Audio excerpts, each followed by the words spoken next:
Wano is an arc that's been talked about for a very long time in the One Piece community due to the hype that it's gotten.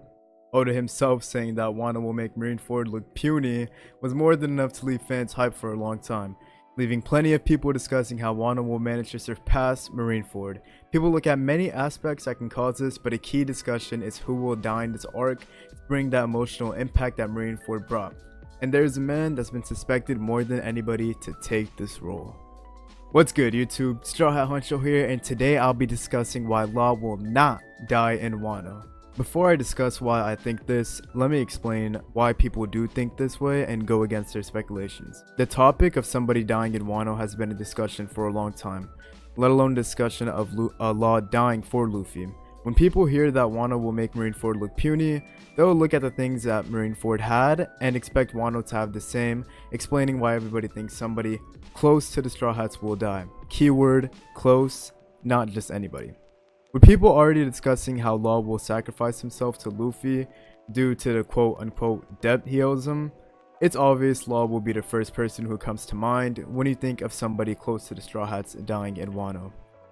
So the main reasons to why people think that Law will be dying in Wano is, first, Law owes Luffy over the fact that he took down Doflamingo.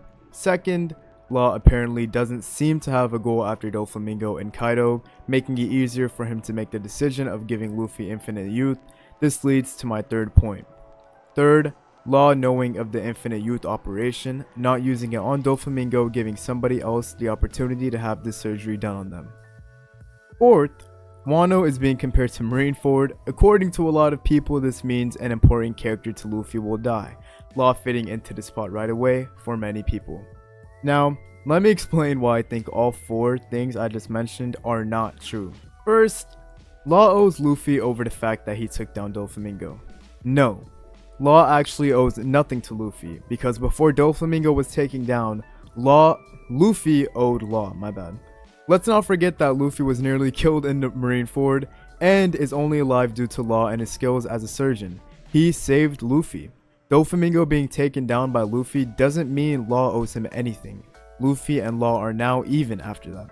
Law saved Luffy. Luffy took out the man Law has been literally planning on killing for a very long time. It's even. Second, Law apparently doesn't seem to have a goal after Dolphy and Kaido. Doflamingo already being gone and now only Kaido in the way. This is completely not true. The one time we got any information on Law and his goals was in chapter 595, where Law says word for word, "I said we should wait for the right time. Don't worry, the One Piece isn't going anywhere." Shortly after saying he'll take his rightful place when it comes. Yes, this was after the war. But his plans did not transition from getting the One Piece to taking down Doflamingo. He's always wanted to take down Doflamingo after what he's done to Corazon. His current plans are just obstacles in the way to lead to the One Piece. Just like how Luffy is aiming to take down Kaido, making an alliance while it's still chasing his main goal. Law has an endgame goal that he mentioned, and he said that he will take his rightful place when it comes. He's aware of what it takes to get to where he wants to. Law is a mastermind who clearly gets what he wants with his smart thinking. He's always up to something. It might be visible to the reader or it might not, but Law has already shown signs of being devious. Many signs actually. I believe he still wants to take down Kaido, but is still aiming for the One Piece. Third, the infinite youth operation.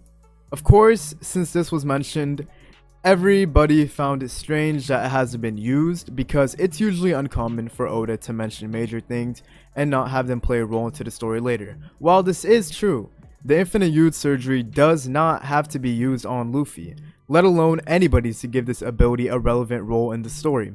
There can be many explanations on why this can play a role. The Appi Appi no Mi was big to the government, willing to pay 5 billion berries for it. Yes, that is more than double of Blackbeard's bounty. It is clearly something big to them, most likely because of this operation. This can be an operation that was possibly performed on Aim-sama, possibly even the 5 Gorosei. The point is that the fruit could have played its role in the past, we just haven't found out yet. Just like how the Toki Toki no Mi played its role in the past, and most likely won't again. Even disregarding all this, I really believe Luffy isn't the type of character to accept infinite youth. It's unlike his character to accept Law sacrificing himself to give Luffy infinite youth. I just don't think Luffy would accept that. Fourth, Wano and Marineford. Once again, Wano being compared to Marineford so much causes people to think that there will be similarities, and similarities will have to happen. One similarity being someone close to Luffy dying, that being Law according to many people. Then Law apparently will do his infinite youth in Wano on Luffy in the war. This is a popular theory, this is what a lot of people think. Now, Oda doesn't like to kill off characters. This is something he said many times and is quite obvious throughout the story. When talking about Marineford, Oda literally said, word for word, the Marineford arc really felt like a side trip to me. I didn't expect it to be so popular, so I don't know how readers will take this one. But the thing I think is interesting will be in that last chapter. Until then, I would like as many of the fans as possible to stick with me. Now, Oda said word for word when talking about Marineford, he said, the Marineford arc really felt like a side trip to me. I didn't expect it to be so popular, so I don't know how readers will take this one. But the thing I think is interesting will be in that last chapter. Until then, I would like as many of the fans as possible to stick with me. This is in the Eternal Log in 2012. This is proof to what I'm thinking at the moment. Yes, he killed Whitebeard and Ace in that arc, and it was a side trip to him. He didn't expect it to be so popular. Clearly, Oda's way of making a great arc does not involve a death. Oda says Wano will make Marineford look puny. Marineford has 2 deaths, and he calls it a side trip that he thought wouldn't be so popular. I don't think Oda thinks of killing off a character when thinking of making a good arc, while not even wanting to kill characters, especially why someone like Law, who has long-lasting goals and is one of the few important supernova, maybe even the only interesting supernova besides Luffy. No offense to Kid, but he hasn't gotten his screen time yet. It would be a waste of a great character in my opinion, a man with ambition and goals, giving himself to Luffy so he can achieve infinite youth. Can't see Oda doing this.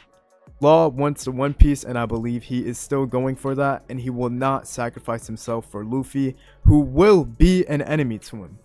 That is all for this video though, guys. I plan on making an entire analysis video on Law, explaining why there's a lot more to his character than what people assume, because in my opinion, he's been getting a lot of slander, especially as of recently. That'll be all for this video though, guys. Drop a like on this video if you liked this video, and make sure you subscribe for more content like this. I'm Straw Hat Huncho, and I'm out.